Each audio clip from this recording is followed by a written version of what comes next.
White people can't be equal to black people because they can't produce melanin pigment. And that's the basis upon which they operate. You see, so again, platitudes and all of that's good, but it doesn't have anything to do with the reality, the specific reality that has caused the problem for people for 500 years plus. See, people are called white or you're non-white. That's on the census. That's the classification. You see, that is the problem. The word white, when it refers to human beings, means genetic deficiency, mutation, genetic deficiency, inability to produce melanin pigment. It means tiny minority on the planet. The images or concepts of the self in the deep recesses of the brain computer, as programmed through the total environment interacting with the genetic and constitutional base, determines all patterns of symbols, logic, thought, speech, action, emotional response, and perception in all areas of people activity. As such, the self-image is the core from which all else evolves in the brain computer. Thus, the deep self-image is the key concern of the psychiatrist. Why should one focus on deep symbol? What do we achieve through symbol analysis and understanding? Truth cannot be concealed. Truth is that which is. It is specific energy in the universe. It literally begins to be revealed, especially when hypocrisy and deceit, distorted statements of that which is, move towards domination. Truth then reveals itself, speaks and surfaces through the symbol. The symbol is the form through which a highly dynamic idea or concept can tunnel underground through the unconscious to be expressed. The symbol is the product environmental energy condensation. Happy Monday, happy Monday, happy Monday. Welcome back to another episode on the Shoulders of Giants YouTube channel. We are reading and reviewing once again the ISIS papers, The Keys to Colors by Dr. Francis Cress Welsing. Last week, we went over chapters 13, 14, and 15. This week, we're doing 16 and 17. Chapter 16 is paper money and gold as symbols. That's why I started with the reading, with the excerpt about symbology. What are symbols and what do symbols mean to us? Like they're talking about something on the unconscious level, how symbols interact with us on an archetypal level, on a base level, on a primal level that most of us don't even understand. But we connect with the symbols somehow, some way. And so symbology is a way that you can communicate unconscious messages to a group of people or to a person. What is being communicated to us unconsciously through the symbols around us? That's what Dr. Francis Cress Welsing is trying to get us to understand and look at and start to analyze. The symbols that are around us, what do they mean and how do they affect us? And are they helping us? Or are they keeping us here in this racist system? That's what we're going to find out. That's what we're going to explore today. So we're going to look at more at what Dr. Francis Cress Welsing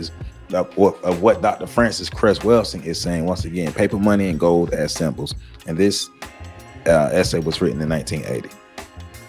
Decoding the symbol also leads to a deeper understanding of the self and frees the self, right? So, especially when we're talking about in terms of where we are today in America in 2023, and how do we need to be freed? How does the black self need to be freed in America in 2023? What confines us? What are we confined to? What are we confined by? Are we oppressed? Are we suppressed? Are we depressed? Are we repressed? Well, we know we're not progressing as a whole. We know that individuals may be progressing, but we know we're not progressing as a whole. If we look at all of our numbers, well, we're doing the worst. So something is going on. Something within this current system of white supremacy is going on that is keeping us at a level of degradation. We're devolving. We're getting worse. Things are getting worse for us. Numbers are getting worse for the group as a whole. May not be you as an individual, but as a whole, the group not doing so well. So that's something we have to look at. Let's look at the symbology behind everything that we interact with. Specifically for this video, look at the symbology of paper money and gold. Melanin acts as an energy data absorbing biological pigments in the nervous system, leading specifically to the right cerebral hemisphere. Melanin is a neuropigment.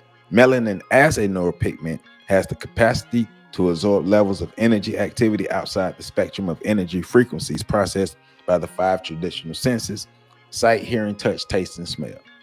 Recognized in Western civilization, the civilization evolved by the white-skinned collective who lacks any substantial quality of melanin, skin, and nervous system pigmentation, and likewise, who has a lesser energy data gathering capacity. So that's key. That's key into what we're exploring today. White skin, black skin, and melanin. Melanin as energy, melanin as currency, melanin as an unobtainable goal that is still trying to be attained. Think about it in those ways. How does all of that relate to the white race, racism, and black people?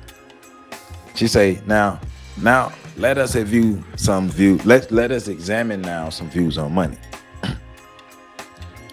And so this is from the Bible in Timothy 6:11. For the love of money is the root of all evil. It is through this craving that some have wandered away from the faith and pierced their hearts with many fangs. How does that passage relate to the white race? Let me read it again. For the love of money is the root of all evils. It is through this craving that some has wandered away from the faith and pierced their hearts with many fangs. How does that relate to the white race? How does that relate to the white race? So we already know what the basis of Dr. Francis Cress Welsing's theory is, the theory of albinism, and the white race being the result of albinos who were birthed and then either left on their own or were cast out of Africa, and they went into Europe and they were stuck in Europe for a long time, and they had resentment in their heart. And through this resentment in their heart, this resentment in their heart led them to come out, and they went throughout the world. And when they went throughout the world, they learned that they were the genetic minority. They were the genetic recessive. The rest of the world is melanated. They are not. The people with the greatest amount of melanin are African people. So African people have the greatest capacity to cause genetic annihilation for the white race. So that's the basis of Dr. Francis Cress Welsing's theory.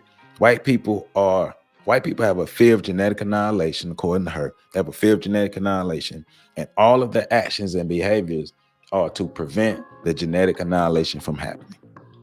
So let's learn some more. And this is from Life Against Death from Norman O'Brien.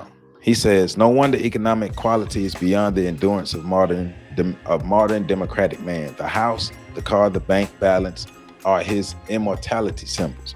Or put another way, if a black man moves next door, it is not merely that your house diminishes in real estate value, but that you diminish in fullness on the level of visible immortality, and so you die.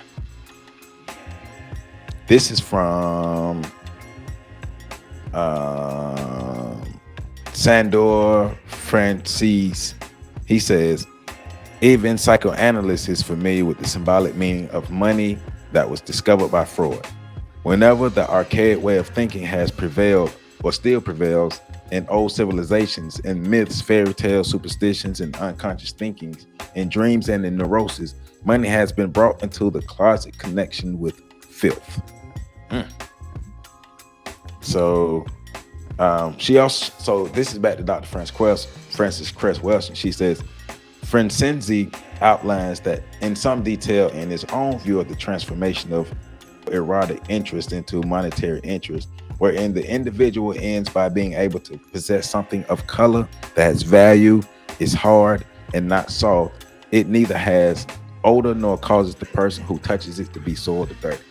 Put a pin in that. I'm gonna read that again, but put a pin in that because that's gonna be an important point that she's covering in this chapter. She said Franchese outlines in some detail his own view of the transformation of erotic interest into monetary interest, wherein the individual ends by being able to possess something of color that has value, is hard and not soft. It neither has odor nor causes the person who touches it to be soiled or dirty. So she says, so in sharp contrast to the above quotations and viewpoints on money, Ernest Becker in his work Escape from Evil relates an African view of money. So the previous views of money that were being outlined in her work are from Europeans. And so Ernest Becker is given an African view of money. Recently, I have heard Bantu of the old school say, with reference to our modern products of the Europeanized evolves. These are men of money. They have explained to me that the Europeanized young men of ours know nothing but money. That it is the only thing possessing any value to them. They give up their Bantu philosophy for any philosophy of money. Money is their one and only idea, their end and the supreme ultimate norm, regulating their actions. Everything has been destroyed by this view, by this new value. This modern universal rule of conduct is money. So he's saying how younger Bantu people have been Europeanized, and because they have been Europeanized, money drives them. They're money driven, like most of us in the West. Money drives us. We're driven by money. Why? Because the society that we live in has placed a great value on money, so everybody's chasing money. Nobody wants to be broke, because being broke, you don't have anything. And we've attached our value to money, especially black people. Especially black people in America. We've definitely attached our value to money, especially us modern black folk. If we don't have money, we feel like we don't have value. If somebody else doesn't have money, we feel like they don't have value, because we have brought into the European ideas. They're all we know.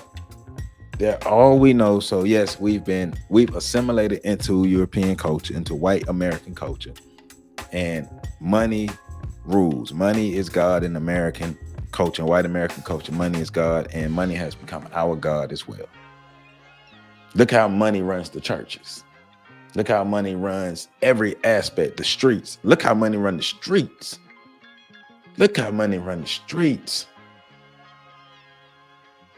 Money runs us. It's a deep pathology. It's a deep thing going on at the unconscious level that we are going to try to get some understanding about. So, and that's what's good about this book, right? That's what's good about this book. She'll set you up, then she'll break it down, right? These intriguing remarks can be understood only when we probe deep beneath the surface to comprehend what money or paper money represents at the unconscious level of the symbol, a level far deeper than ever suspected by Sigmund Freud. To fully understand, one must examine the depth of the Western self-image and its origin. No clear statements of the Western self-concept need to be found than expressed by essayist Samuel Langhorne Clemens, known to all as Mark Twain in Skin Deep, one of a collection of essays entitled The Damned Human Race. Twain described the gathering of people in India, commenting on their costumes and complexions as follows. And I've read this excerpt before, so I just sum it up. Basically, he's talking about how white people went around the world, and when they were submerged in environments that was predominantly black or African people, how they felt out of place and inferior because of their white skins, and they saw the beauty of the black skins of the black people, and especially when the sun shined on them, the sun glistened off their skin as if it was glistening off of gold. And that made the white people in those spaces feel inferior about their skin, about their pigmentation. And so he's also alluding to how pigmented skin is the dominant skin, and skin that is not pigmented is the recessive. So, and so now she goes on to talk about testimonies from white persons writing perhaps a century apart manifest the white collective's dissatisfaction with the white complexion. And that's basically before what I'm reading, it's just other white men basically having writings and commenting on how they've come to realize the inferiority in their minds and their perception of white skin. White skin is inferior to black skin. Black skin is a lot more beautiful than white skin, basically. So that's why she says the above statements from white persons writing perhaps a century apart manifest the white collective's dissatisfaction with the white complexion. Likewise, a pervasive and strong desire on the part of the white global collective to have skin that looks otherwise, skin that shines, skin that is satin black or golden brown in color, skin that does not exhibit a melanin pigment deficiency as articulated clearly. They wish, according to her, they wish to have, and according to their writings, they wish to have black skin. They wish they could look like this. I woke up like this. Yeah. And especially when you take care of your black skin and you drink water.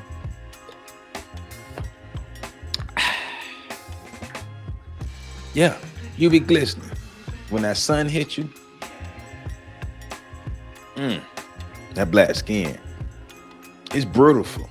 Oh, that black skin is so beautiful. It is beautiful. I love my melanin. I hope you love your melanin, because I love my melanin. Hey, and it ain't my problem that they don't like their skin, right? In addition, Western culture has young folks saying clothes make the man, the implication being that the worth of the person is established only after his or her body, shamefully white, is covered. So she's going into the mind state of white people looking to gain value because they understand genetically that they have no value in their white skin.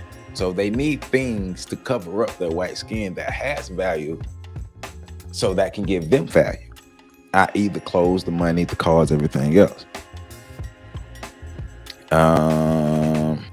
The same symbolism was expressed unconsciously at a mass level at the height of the Watergate scandal, the only time in the history of America, the major unit in the global white organization, when the president was forced to resign because of shameful behavior. At the peak of this period of national shame, white males began to dart about naked, running across open spaces, exposing their naked white bodies, and then hiding. This behavior, which was never decoded at deep levels, was called streaking. The behavior symbolically represented that in the white collective brain computer, the naked white body is equated to shame. Thus, when deep natural shame is exposed to the world, there is a compulsion to expose the naked white body. And she hints to the Adam and Eve story too, about that, about when shame comes about. It also has to do with exposure of the naked white body, the body that doesn't have the melanin, because the melanin is not shameful. It's revered, it's loved, it's sought after. So, yeah. Now examine a dollar bill. Note that the original paper is basically white. Now we're going somewhere. Put your seatbelt on. We're going somewhere now. On one side, the printing and engraving is done with green ink on white paper. On the other side, the printing and engraving is done with black ink on white paper. A major symbol on the dollar bill is also the African pyramid and the symbol of Osiris, the divine eye. Osiris, or Osar, was referred to as the Lord of the perfect black. Now recall the familiar expression, money does not grow on trees. The surface implication is that money is not so readily available. At a deeper level in the Western psyche, the statement likens paper money to trees, to tree leaves.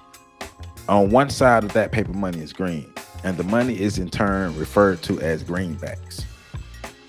To further decode the symbolism of paper money, one must understand that all paper money in Western culture is the symbolic equivalent of the proverbial fig leaves.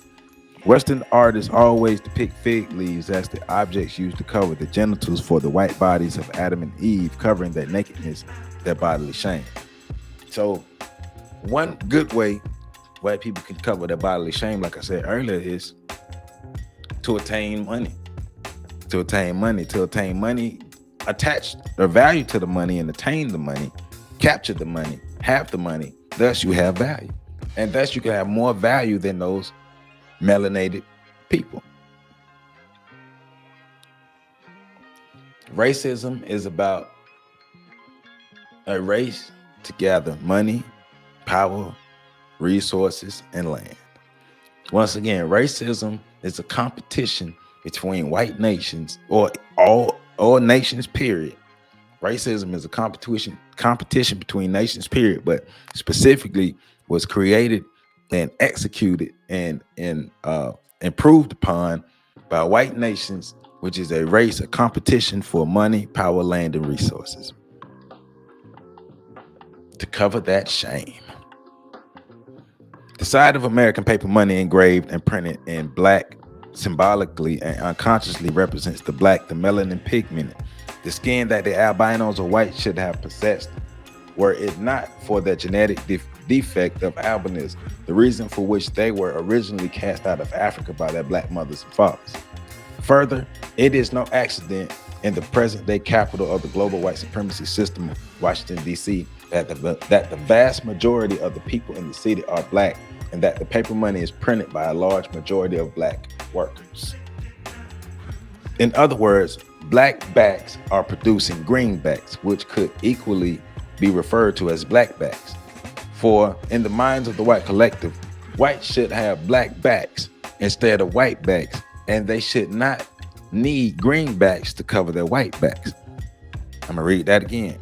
In other words, black backs are producing greenbacks, which could equally be referred to as blackbacks.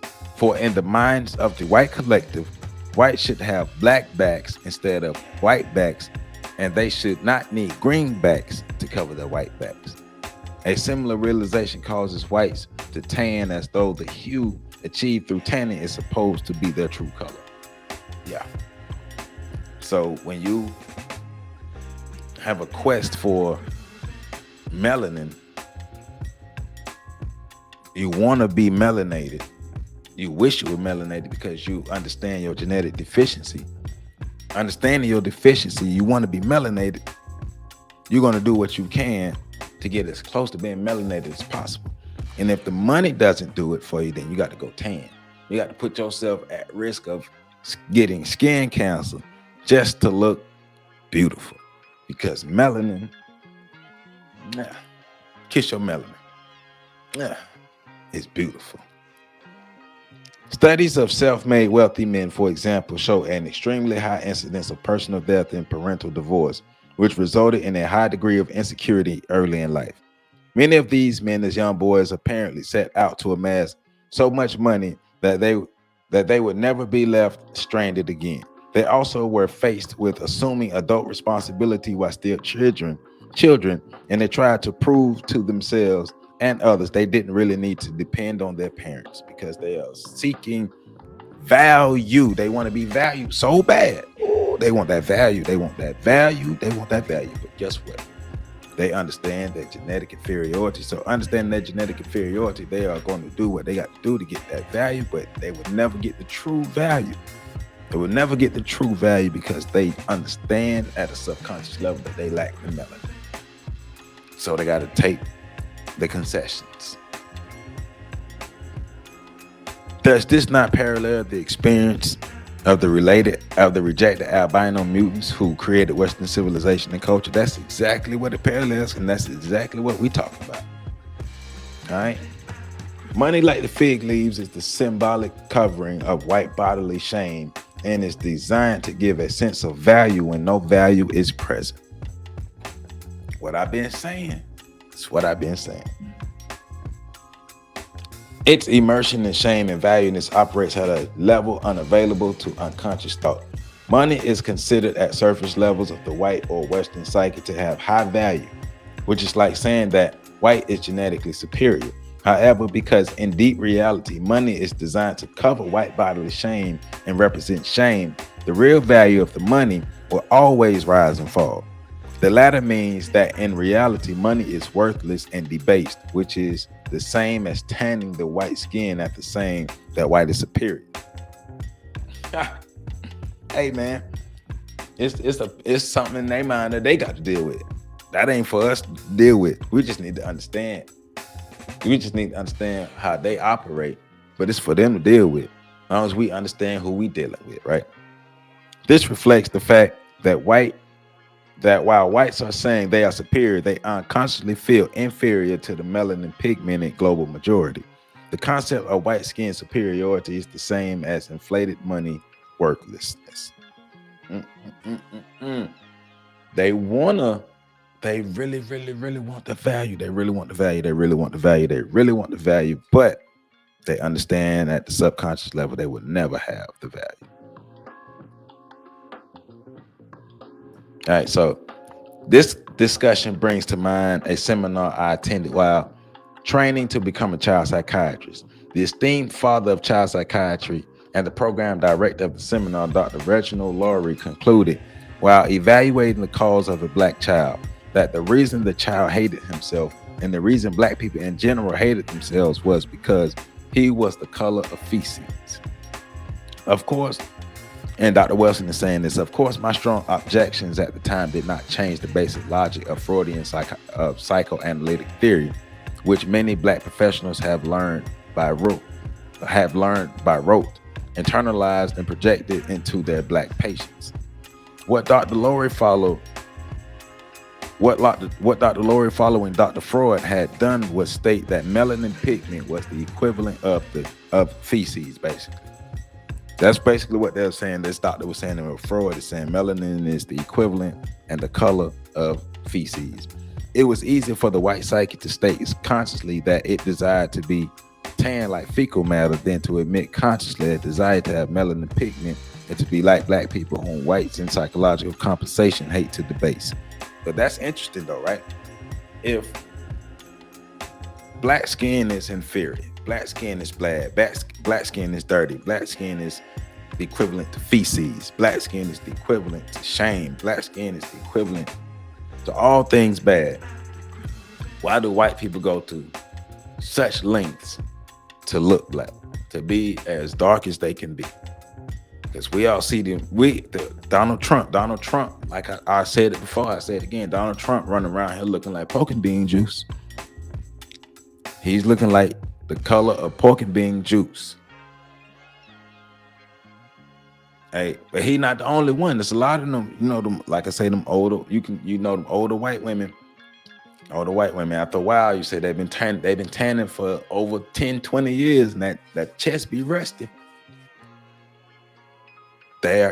Some will risk death to have the look of being melanated. You then on the unconscious level go out of their way to attain money and attain pigmented things to cover themselves, to cover their shame. Hey, that's why they work so hard to keep us down. That's why they work so hard. But one of the problems in that is through the assimilation and through the PTSS, we're working even harder than them to keep ourselves down. That's the problem. That's why we need to read this and understand this, because right now, in my opinion, black people are working hard. I wouldn't say harder than white people, but black people are working real hard to keep ourselves down too. I ain't gonna say we're working harder than white people, but we're working real hard to keep ourselves down. Not all of us, but too many of us. Decoding the symbolism theory further explains the reason why some whites in their sexual practices like to be smeared with human excrement. And likewise, this decoding illuminates the meaning behind one of the most common forms of expressions for the white culture, which is shit, or to refer to someone as a shithead. Also, in the white psyche, it is perceived that blacks and other skin pigmented peoples do not need money like white people do. White people need paper money to cover white body shame, while black and other skin pigmented peoples do not have that need of such covering. Yep. So, check this out, though. Let's check this out. The parallels between black and gold, between black melanated pigmented skin. I'm a little ashy, don't worry about that. Melanated pigmented skin and gold. The symbolism of gold explains the most fundamental reasons for a considerable period of time. Western paper money was backed by the gold standard, which prevented general fluctuations in the value of paper money. Symbolically, the gold standard meant that melanin was and is the norm and standard for human beings. Presently, the world monetary system is on the dollar standard, but there are many Western national units pressuring for the return of the gold standard. Yeah, I messed that up the first time. Don't worry about it. The value of gold is tied unconsciously in the white collective brain computer to the power of the white peoples who possess melanin in the world, the black, brown, red, and yellow peoples.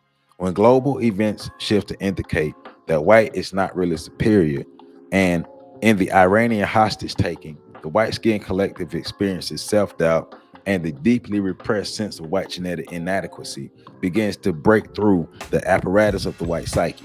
Then the relative value of the white skin and its symbolic cover, the dollar, drops, and the value of the melanin equivalent gold escalates as expressed by the value and cost of gold on the world market. When the dollar goes down, the gold goes up. When the dollar goes down, gold goes up. So, also check this. The phrase golden fleece is made up of two words associated with black people. Gold denoting black or brown skin, and fleece denoting the lamb's wool or kinky hair. The search for the golden fleece becomes the search for melanin. J.E. Sherlock's Dictionary of Symbols says that the golden fleece is one of the symbols denoting the conquest of the impossible or the ultra reasonable. For white-skinned peoples, it is impossible to produce melanin of gold, black, or brown.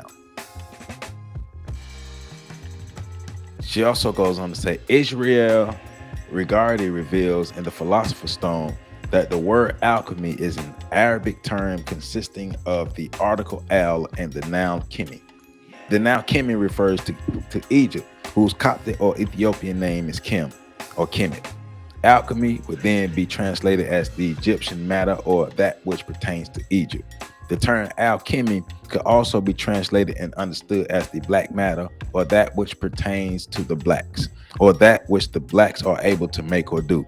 Alchemy was essentially a symbolic process involving the endeavor to make gold symbol of illumination and salvation.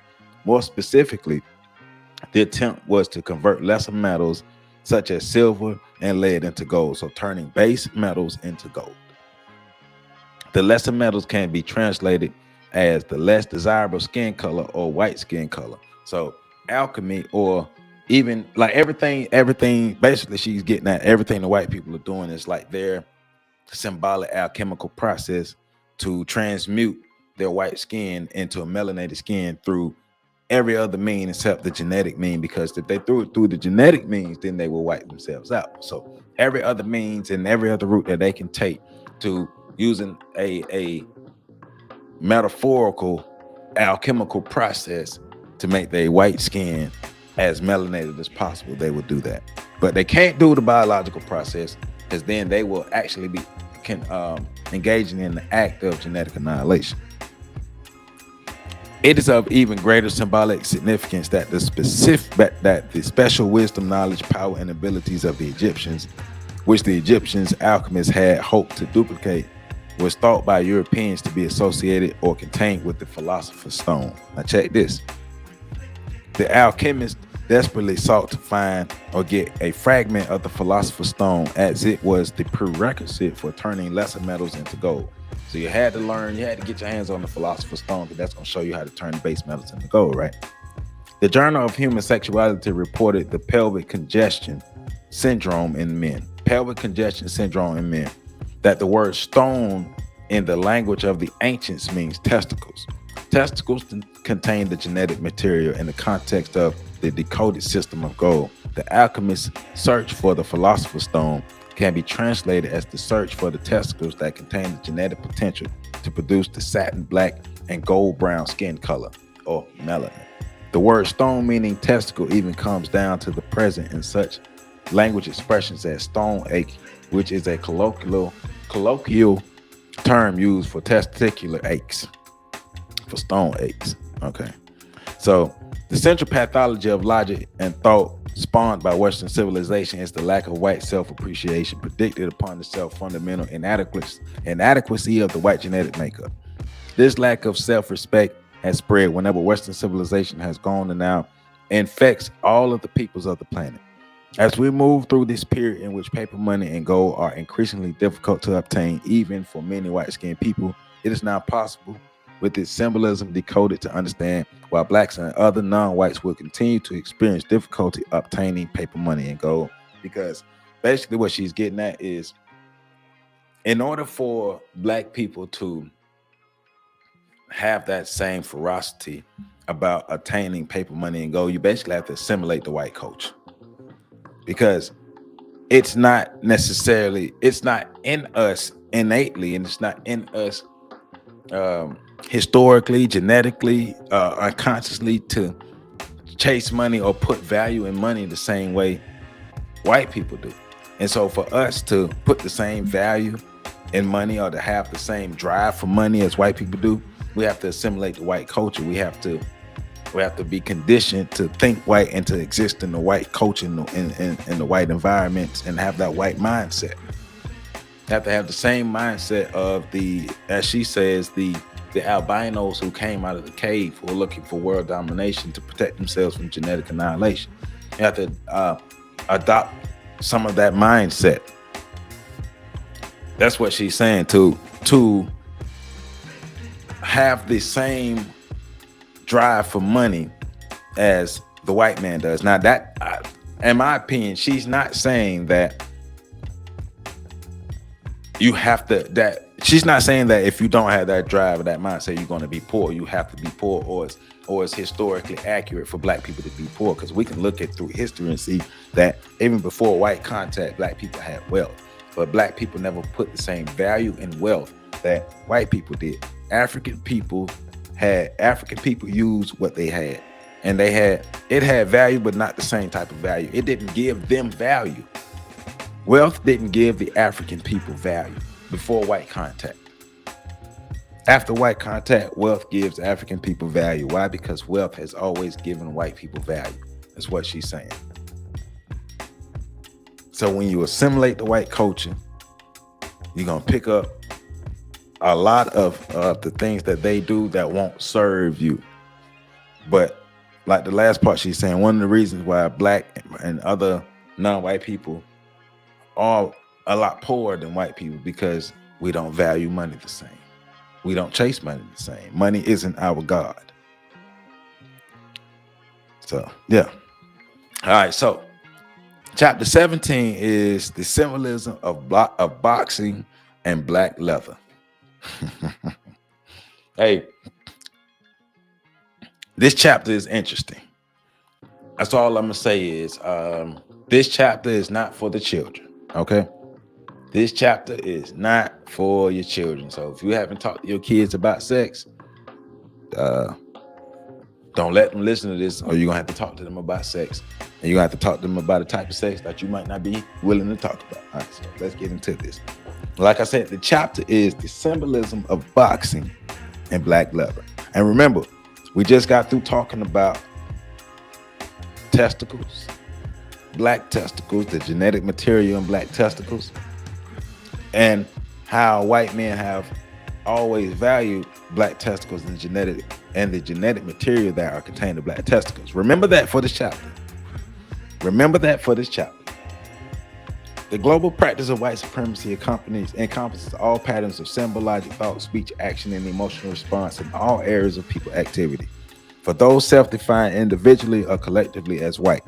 Therefore, the system of global white supremacy can be the most readily understood as a survival system, a system based upon the facts of the global white numerically minority status, the white genetic recessiveness, and white genetic vulnerability.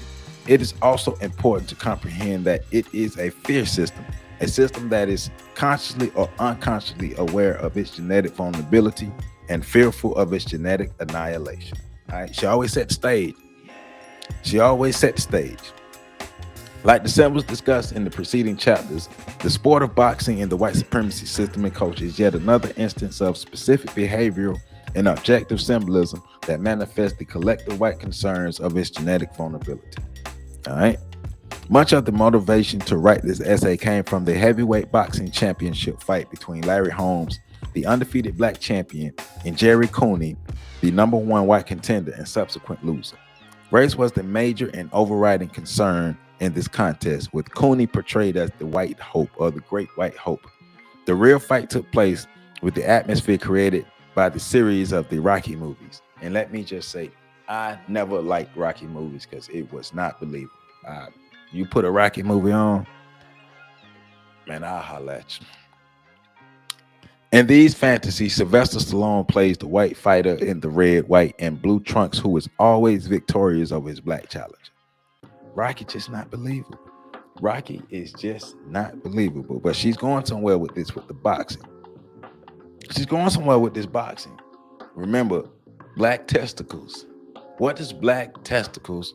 Black testicles, black bulls, black leather. What does that have to do with boxing? The first Greek fighters were not paid. Glory was the only reward they sought. Later, wealthy men trained their slaves as boxers and had them perform for special entertainments. In the 1st century AD, Romans forced Cetus clad in the let me read that again. In the 1st century AD, Romans forced Cestus clad slaves to bludgeon one another to death in a gruesome perversion of sport for the entertainment of crowds who thronged in arenas to see the kill. With the rise of Christianity and the concurrent decline of the Roman Empire, pugilism as entertainment apparently ceased to exist. At least there's no record of it. Pugilism and boxing, same thing. Pugilism, boxing. All right. So let's move forward. So the key to this discussion is the general rule that disqualification may be made by the referee during a fight for fouls, such as hitting below the belt, an imaginary line drawn across the body from the top of the hip bone. There are other rules for disqualification, but the above usually is recognized as the most crucial rule. Also significant for this discussion is the central aspect of technique that dictates the gloved hands must be held up in front of the body, the left hand shoulder high and extended about 12 inches. The left hand is slightly higher than the right, with the left forearm held across the chest, right fist almost touching it, and both elbows bent and resting lightly against the ribs. The right fist is held close to the chin for protection and tucked into the chest, and the shoulders are hunched. Whereas the above sets forth the specifics for the formal boxing match and its specific symbolism and the symbolic elements in the behavior of boxing that are the major concern. Awareness at the level of the symbol and the symbolic enables us to comprehend a more significant meaning of the dynamics of the world around us. Basically, the hands, the black gloved hands are symbolically held at penile level, at phallic level. The black gloved hands are held at phallic level. That's what she's getting at. So let's go a little further. Decoding the symbols and the symbolic behaviors in boxing requires returning in time to ancient Africa, the birthplace of human beings, and more specifically, the African country called Egypt, in the period antedating the invasions of the white tribes of Europe. The most important Egyptian god was Osiris, referred to as the Lord of the Perfect Black, which I interpret as a reference to skin color. The symbol by which Osiris is known was a black bull called Apis. Osiris is the lord of the perfect black, which is depicted as a black bull called Apis. In J.E. Charlotte's Dictionary of Symbol refers to the bull as a historic symbol of white superiority over black. However, it seems to be a conscious or unconscious attempt by Charlotte to reverse the meaning of the bull symbol, since the black bull was the symbol of Osiris, a black god. Thus, in actuality, the bull must represent the opposite, black superiority over the white psyche of the white collective. Moving forward in time, the sport of bullfighting became prominent on the continent of Europe and Spain shortly after the Moors, African people who had conquered Spain for 700 years, were finally beaten and chased back into Africa. Of course, by that time, the skin color and hair of the peoples in Spain and in northern Europe had darkened because of the dominant black genetic material which the Africans brought with them. So yeah, a lot of them Spanish people, it's been 700 years being blackened. You got black in your veins, you got black in your skin, you got black in your family. However, the Spaniard response to being conquered by the Africans following the military, but not the genetic defeat of the latter, was to begin the obsessive symbolic ritual of bullfighting. A male person dressed in a suit of lights, which can be decoded as meaning a light or white-skinned person, daringly prances and parades in front of a black bull, acting as though he really wants to be gored. And finally, with the help of several others, he's able to eliminate the bull. The fighter or the toreador or the matador then normally takes a souvenir, the bull's ear or tail, which both have been recognized as phallic symbols. Further, the bull is often eaten and its testicles, seen as giving power to the dinner, are consumed as a delicacy. Rocky Mountain oysters. I'm straight. My melanin is good. I'm straight on the Rocky Mountain oysters. She also goes on to talk about how here in America, white cowboys in the early frontier days basically eliminated a lot of the buffalo from the plains in America, which caused a lot of the plain Indians or the plain Native Americans to starve. So she goes on to talk about that. She also goes on to talk about how the name the Cowboys, what she said, she's saying the Cowboys nonetheless drew ropes, lassos, and lariats around the necks of brown and black cattle, just as ropes were also placed around the necks of black men and lynched. They also castrated the cattle producing steer. They castrated black men who were lynched. So similar activities that they did when white people come in contact with melanated things, they treat them the same. They have to dominate you and castrate you. They have an obsession with phallic symbols and testicles. According to Dr. Welsing, white men, and I keep saying they have an obsession with phallic symbols and testicles. So, yeah. So in current times, the fists of the boxer are covered by rounded, padded, colored leather boxing gloves. These pair of gloves posed together in front of the body at the beginning of the fight are symbols of the genetic material containing skin-colored testicles. The containers are the true power of the man, the genetic essence. So those gloved hands are the testicles, or those black gloved hands are the powerful testicles of the melanated people. It is as though the below the belt restriction states the testicles have nothing whatsoever to do with the contest. In reality, however, the contest is only about the genetic power of the testicles.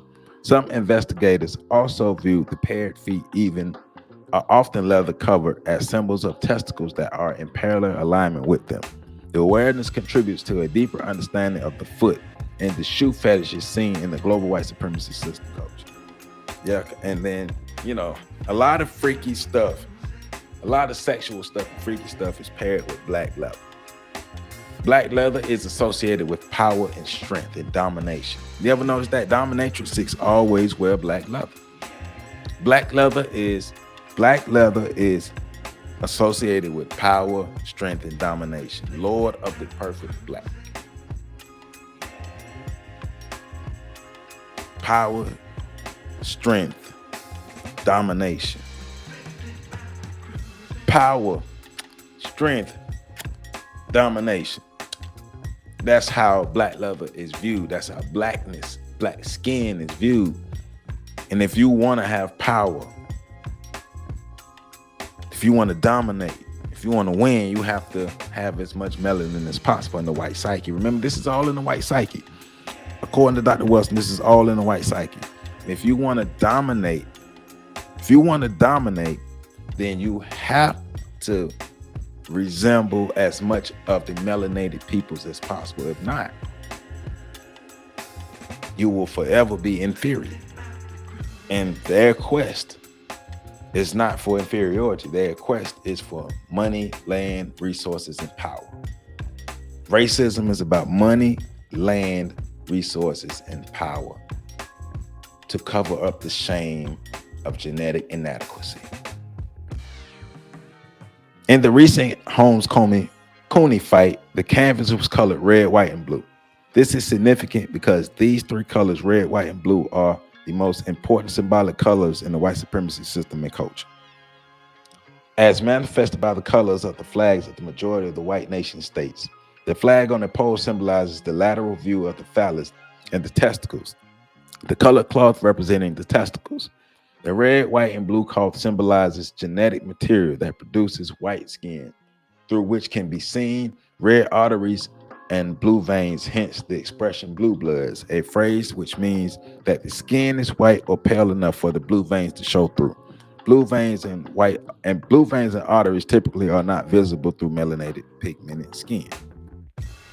Finally, in regards to the boxing match, the gloved fists typically are covered with black, brown, or red colored leather as opposed to white leather gloves. Yeah, some boxers do have white leather gloves, but for the most part, the gloved hands of the boxers are colored. There's a color.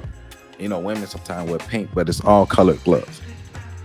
This fact reveals that at the deep levels of the white individual and collective psyche, power is thought to be associated with color. Power is thought to be associated with color. Power is thought to be associated with color. You, my melanated friends, are powerful. And don't you ever forget it.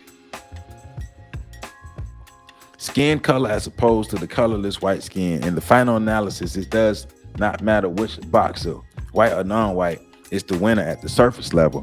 The color of the gloves of the winner are always non-white, and the white fighter who dons colored gloves simply identifies himself with the color and the color of the bull of Osiris, which is black, not white. Thus, the color always is the winner at the deeper levels of the psyche, just as in reality, black skin color is always genetically dominant to white. So, all right, now it's finna get a little freaky. Now it's finna get real freaky. Yeah. Okay.